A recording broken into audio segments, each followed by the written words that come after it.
This is the final installment in a series we've done this summer, and we're featuring a Boston scene. But once again, we're visiting graded washes and how to use graded washes to create a luminous effect in the shadows, on the buildings, in other parts of the motif. Early Sunday morning, downtown Boston, the light is striking the church on Berkeley Street. It's really a beautiful scene. A lot of beautiful scenes in this area. And my first approach is to begin with yellow ochre, a bit of tad red, and trying to catch the shape, the basic shape of the steeple and the building in this wash. As I bring it down, however, I'm adding a little bit more pigment, a little stronger pigment. It's not obvious in the video, but as I bring that wash down from the top of the peak, from the top of the spire, I'm adding a little more red, a little more burnt sienna. As this dries, this becomes more obvious, and it's a very subtle use of a graded wash, a single color, but transitioning the wash as it comes down. I'm also feeding that same wash, joining that wash to a redder application in the building that's to the left, and a paler application, very light yellow ochre on the right, and even bringing those warm hues down into the street so that it serves as an underpainting for the shadow that we're going to apply next. Before that, we'll paint the sky, and I'm starting with just the faintest of warm hues to kind of wet the paper around the church. I'm leaving a bit of a white edge because the church steeple's still a little wet.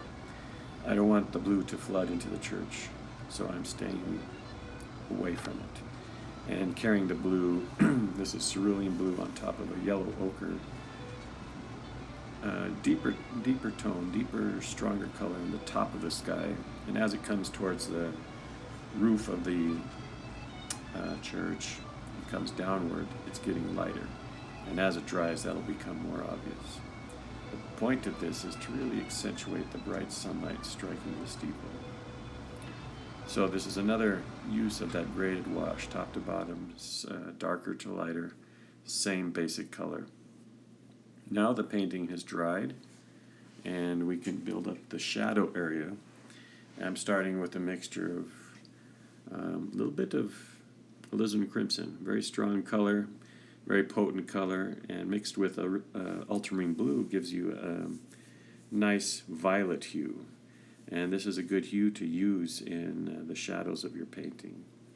I'm starting with the building on the right, which is basically an apartment building with a few storefronts down below, and transitioning this wash as well. It's going to be paler up above and darker towards the street, and you'll see me add color periodically to the awning, to the storefront. I'll spray the top of the building so that the wash runs down.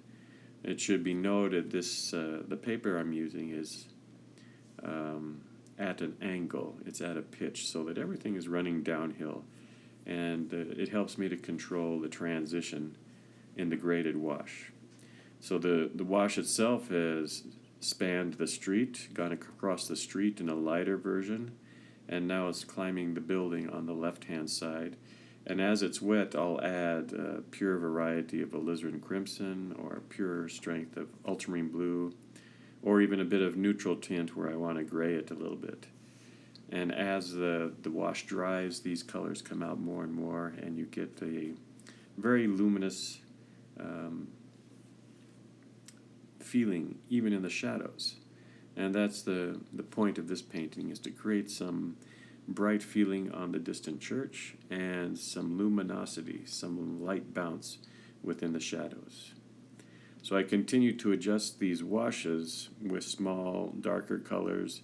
I work the edges. I'll put the tops of cars on the top edge of the shadow that's going across the street, or some poles, or this and that, to give a nice shape to the shadow and also some variation in color and tone. Since my steeple has dried and the church itself has dried, I can work into it with dry brush. And I was counting on this stage to help it come forward, make the quality of light a little stronger on the face of the church. It can be done very methodically with a small dry brush, dragging it over the rough paper. I'm using Arches 140-pound, 300 grams rough surface, and that gives me a nice texture in the dry brush.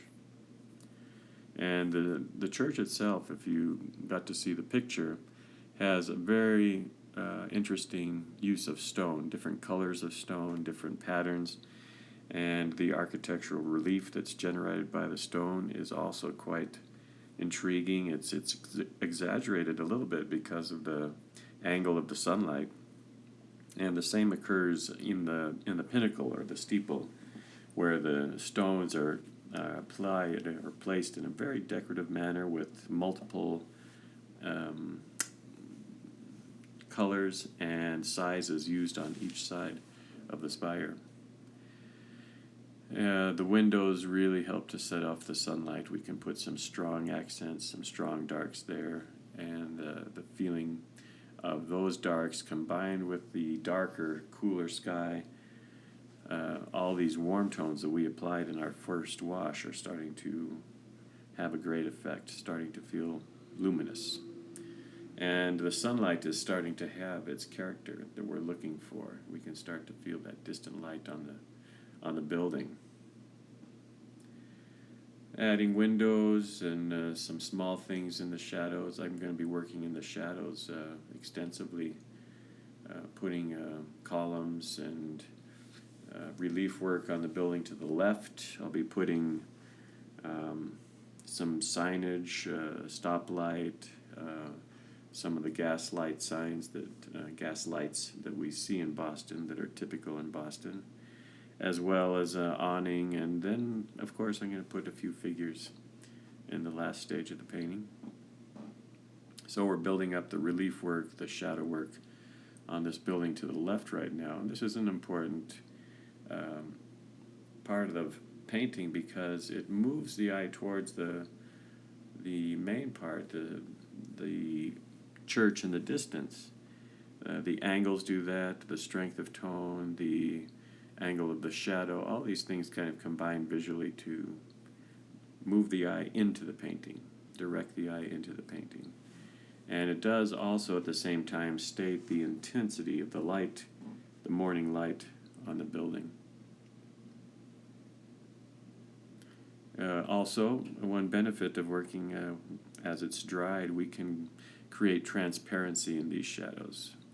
It's the shadow itself is quite dark, but we go even darker as we work in the shadow to make it feel transparent, to bring some feeling of lights and poles and people and signage and this and that within the shadows. It's a busy Sunday morning. People are walking about. A reference to the Starbucks, a reference to the signage. All these things are, in fact, in this location, and I think give it a sense of place, a sense of life. You're feeling some of the activity that you would on an early morning scene. The figures as you see them now, I painted them very straight, almost like blobs, just to get a sense of their position, and I'll refine them with some stronger colors, some darker colors, some accents, even some highlights to the shoulders and head to bring them out a little bit more. And you can see that now in the finished piece. A few colors were added, bright red in the stoplight, and hopefully you feel like I do that this painting has a glow to it that's achieved by the transparency in the shadows, the warm tones on the church, and the graded washes. Those graded washes are having a lot to do with the light bounce, the feeling of transparency.